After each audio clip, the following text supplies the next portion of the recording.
Ffownteni a ffynhonnau. O fewn y profiad hwn, mae dysgwyr yn dechrau gyda chyd-destun dilys i'w dysgu, a ddaw o'r amryw ffownteni a ffynhonnau yn Ogledd Cymru. Gellir ei hadnabod a'i danos gyda chymorth cyfryngau rhynweithiol. Yn sail i hyn y mae'r agweddau diwylliannol Cymreig amlwg, megis Ffynnon Gwenffrewi, Ffownten Victoraidd Conwy, Ffownteni Portmeirion, Ffynnon Sant Beino, a ffynhonnau'n dawnsio Caernarfon am gyd-destun fwy modern. Mae'r rhain oll yn cynnig cyd-destun dilys da iawn i'r dysgu. I blantiau a llai abl, gellir cynnig cyd-destun dilys trwy ddanos neu ddarparu profiad, neu dynnu ar ei profiad uniongyrchol o ffownteni neu systemau chwistrellu, sy'n gyd-destun cyffrous a diddorol i bob oedran. Efallai gallech roi'r profiad cyffrous iddynt o ddefnyddio system chwistrellu yn eich ardal awyr agored. Gallent wisgo eu dillad tu allan a mwynhau'r ffownten parod trwy redeg o ddeitanu ac archwilio sut mae'n disgyn. Gallai defnyddio'r cyffro hyn i enyn ei diddordeb i feddwl am sut i greu ei ffownten ei hunain. Mae hybu sgiliau datrys problemau yn gweithio'n dda yn hyd-destun creu ei ffownten ei hunain. Defnyddir sgiliau meddwl yn greadigol wrth benderfynu sut y bydd ei ffownten yn edrych a beth fydd yn gynrychioli. A maent yn mireinio ei sgiliau meddwl ymwirniadol wrth feddwl sut y byddant yn ei gosod, pa adnoddau fyddant yn ei defnyddio, sut y bydd yn gweithio, a'i chael ei weithio drwy addasu a newid eu cynlluniau neu ei dyluniadau gwreiddiol. Ar y cychwyn, dylunio a manylu ynghylch yr adnoddau y bydd arnynt eu hanen neu defnyddio yw'r sgiliau datrys problemau. Mae'n symud i amser real wrth iddynt fynd i'r afael a cheisio gwneud iddi weithio a chyflawni'r effeithiau a ddymunir. Mae hyn yn brofiad ymarferol, llawn hwyl, gyda llawer o'r ei cynnig arni, methu a thrio eto. O ganlyniad, gall y llif fod yn rhy gryf neu'n rhy wan. Mae dŵr yn diferu neu nid yw cyrraedd y nod. Mae pibellau yn gollwng neu diferu oherwydd na ddefnyddiwyd deunyddiau priodol i'w cysylltu. Canlyniad hyn efallai yw dysgwyr yn glychu neu gwneud addasiadau byw, sy'n ychwanegu at gyffro a hwyl y profiad a chynyddu'r dysgu.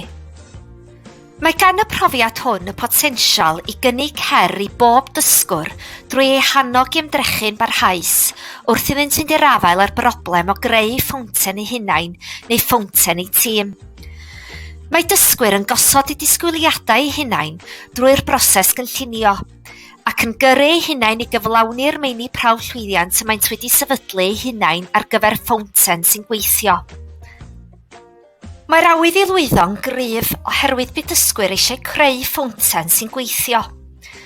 Mae'n cynnig cyfleoedd i ymdrechu'n barhaus i gyflawni hyn oherwydd nid ydynt byth yn anghywir mewn gwirionedd ac allant wastad newid, ailwampio neu addasu a rhoi cynnig arall arni. Gellid cyflwyno heriau ychwanegol neu gyfoethogi'r dysgu drwy greu'r ffownten uchaf neu'r fwyaf swnllyd, gan sicrhau bod rhaid i'r plant edrych ar lif a gwasgedd, deunyddia adeiladu, uchder neu gwymp. Mae hyn oll yn ychwanegu dimensiynau newydd i'r dysgu, a chyfleoedd i gyflwyno sgiliau newydd a dysgu traws-gwricwlaidd. Mae anogaeth, cwestiynu ar ôl yr oedolyn fel cyfaill beirniadol yn sicrhau nad gweithgaredd yn unig yw'r broses o greu'r ffownten. Gall y cymysgedd o ddilliau y ddefnyddir gynnwys peth o ddysgu'n uniongyrchol yn hyd-destun ffownteni Gogledd Cymru, ond bydd y broses o ddylunio a gweithredu yn un fyw a chydweithredol. Nid yn unig bydd y dysgwyr yn cael ei hannog, ond mae angen iddynt hefyd fod yn gyfrifol am ei dysgu hunain. Wrth i natur mae'r profiad hwn yn annog y cydweithio a chydberthnasu cymdeithasol a chadarnhaol. Gall defnyddio dŵr a chreu adeiladwaith i gario dŵr a chynnal ei lif fod yn waith poetslyd, ond gyda llawer o gyfleoedd i gael hwyl, mwynhau a meithrin cydberthnasau cadarnhaol. Mae'n gofyn bod y plant yn cydweithio i gyflawni'r her y maent wedi gosod eu hunain. Maent am gyflawni'r hyn maent wedi ddylunio, naill yn gystadleuol neu'n greadigol, wrth iddynt wneud ei syniad weithio. Bydd anen iddynt adeiladu ar wybodaeth a phrofiadau blaenorol o ffownteni, neu sut y mae dŵr yn llifo, neu waith a wnaed mewn amgylcheddau cyfnod sylfaen da. Bydd hyn yn ei herio i feddwl am bopeth y maent eisoes wedi ddysgu wrth ddefnyddio dŵr, ac mae'n enyn ei diddordeb yn syml oherwydd bod pob oedran yn hoffi dŵr. Bydd dŵr fel cyfrwn poetslyd, hyblyg a heriol yn gofyn i bod y myfyrion gyflym am yr hyn allai ddigwydd, pam y digwyddodd hyn, a beth gallant wneud i newid y deilliant.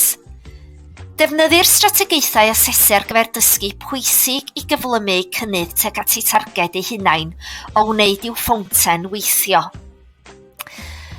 Daw amryw o bosibiliadau trawsgwricwlaidd i'r amlwg, neu gellir ei plethu'r profiad.